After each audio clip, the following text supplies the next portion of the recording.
जय Hind future cadets, कैसे हैं आप लोग। I hope all are well and the preparation for SSB interview is going on well. प्यारे बच्चों, पीपीडीटी प्रैक्टिस के हमारे सेशन में हम लोग डेली अलग अलग पिक्चर पर डिफरेंट पिक्चर्स पर पीपीडीटी लिखना सीख रहे हैं। अगर आप लोग पीपीडीटी का स्टोरी लिखना सीख जाते हैं तो डेफिनेटली आपको टेट में भी हेल्प करती है, क्योंकि टेट और पीपीडीटी में जो बेसिक डिफरेंस है वो आप सब लोग अच्छे से जानते हो, यहां बताने की जरूरत नहीं है। तो प्यारे बच्चों, अगर आपको आपकी पिक्चर में कोई फाइट का सीन दिख रहा है तो आप लोग क्या करोगे। सबसे पहले तो वही आपको करना है, पिक्चर में आपको फाइंड आउट करना है कि कितने नंबर ऑफ कैरेक्टर्स है, उनका एज क्या है, सेक्स क्या है, मूड क्या है, और उसके बाद आपको एक अच्छा सा थीम या फिर एक्शन देना है। अभी जो पिक्चर आपने देखा, थंबनेल में आपने थोड़ा सा देखा होगा, इसमें एक फाइटिंग का सीन दिख रहा है। तो डेफिनेटली जब कहीं लड़ाई झगड़ा हो रहा है तो आप उस लड़ाई झगड़े से दूर नहीं भाग सकते, आपको लड़ाई झगड़ा शांत कराना ही है। लड़ाई झगड़े के कारण कुछ भी हो सकते हैं। और एक और दूसरी बात कि you will not be the part of that fight. तो आइए देखते हैं हम आज का पिक्चर, और आज के पिक्चर को देखने के बाद में हम लिखते हैं इस पे शानदार सा story. I request you all of the guys कि आप इस पिक्चर को देखने के बाद में what ever theme comes in your mind, अगर आप पूरा स्टोरी कमेंट बॉक्स में शेयर नहीं करते तो कम से कम अपना थीम जरूर शेयर करें। उससे समझ में आएगा कि बच्चों के दिमाग में क्या चल रहा है और कौन बच्चा कहां से मेरे वीडियोस देख रहा है। जरूर शेयर करिए बच्चों। ऑल इंडिया रैंक 14 की खुशी मुझे भी उतनी है जितनी आप लोग फील कर पा रहे हैं। आइए स्टार्ट करते हैं आज का पीपीएनडीटी का सेशन। तो इन दिस पिक्चर आप लोग ध्यान से देख रहे हैं प्यारे बच्चों कि नंबर ऑफ कैरेक्टर्स कितने, 3, और कहीं ना कहीं किसी हाउस के अंदर का हमको सीन दिख रहा है। हो सकता है कोई बिल्डिंग है, कोई ऑफिस भी हो सकता है, तो आप उसमें जो परसीव करेंगे वो आपकी मर्जी है। नंबर ऑफ कैरेक्टर्स कितने, 1, 2 एंड 3, और आप यहां पर देख रहे हैं कि 2 लोग फाइट कर रहे हैं और तीसरा बंदा है ना दूर से देख रहा है, ऑब्जर्व कर रहा है। ठीक है, अब आपको बहुत ज्यादा गहराई में नहीं जाना है इसने टोपी पहनी हुई है, कौन है, नाम क्या नहीं, आपको बस बंदा अपने जैसा परसीव कर लो और उसके आसपास स्टोरी बना।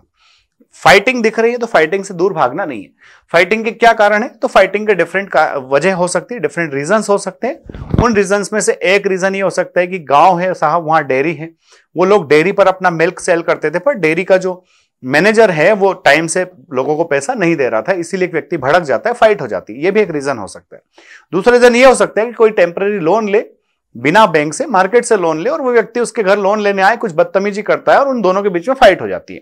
तीसरा रीजन, अभी जो आजकल माहौल चल रहा है, आप लोग देख रहे हैं पूरे देश में 3 राज्यों में, एमपी, सीजी और राजस्थान में इलेक्शन का माहौल है, तो हो सकता है उसके ऊपर भी कहीं ना कहीं हॉट टॉक हो जाए, फाइट हो जाए। तो आइए अब मैं बताता हूं मैंने अपनी स्टोरी में क्या लिखा है। बच्चों, स्टोरी में Rohit 19 was a trainee in a company. ये 19 साल का लड़का है, हालांकि 19 के आगे आज थोड़ा सा इसको 20-21 भी मान सकते हैं। ट्रेनी है किसी कंपनी में, डेफिनेटली फाइनल ईयर का बच्चा होगा। Rohit 19 was a trainee in a company. One day an old and a young employ of the company was discussing about elections. Company के अंदर कंपनी का जो ओल्ड और एक यंग एम्प्लॉय जो है वो कंपनी में डिस्कस कर रहे थे, किसके बारे में, इलेक्शंस के बारे में। बोथ हैड डिफरेंट व्यूज, दोनों के अपने अपने व्यूज थे।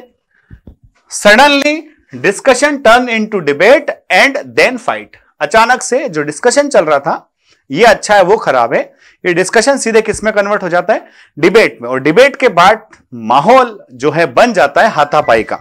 तो इसके बाद क्या होता है, Rohit quickly intervene them, Rohit जो है उनको क्विकली इंटरवेन करता है, इंटरप्ट करता है, separated them and make them understand that candidates are contesting elections, है ना। वो उनको समझाता है भाई कि जो कैंडिडेट्स हैं वो इलेक्शन लड़ रहे हैं, आप आपस में क्यों लड़ रहे हो, इट इज योर विश, है ना, whom and why you should support. ये आपकी इच्छा है कि आप किसको सपोर्ट करेंगे और क्यों सपोर्ट करेंगे। But quarrel is not good, लड़ाई झगड़ा जो है अच्छी बात नहीं है। Elections will over in some days, elections कुछ ही दिनों में खत्म हो जाएंगे। But you both are in the same field, आप दोनों ही एक ही फील्ड में हो, एंड कंपनी, एक ही कंपनी में भी हो। You have to work together, आपको क्या करना, एक साथ में काम करना है भाई। बोथ काम्ड डाउन, जब रोहित ने इतना समझाया, दोनों को पहले अलग अलग कर दिया, सब समझा दिया, दोनों के समझाने से दोनों क्या हो गए, थोड़े ठंडे पड़ गए, काम डाउन हो गए।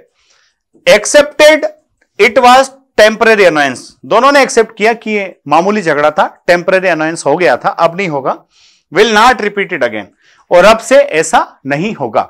तो देखिए टेक अवे कितना शानदार है, जो लड़ाई झगड़ा कर रहे थे उनको सेपरेट भी कर दिया, सेपरेशन के बाद समझा कि उनको रियलाइजेशन ऑफ द मिस्टेक भी कर दिया।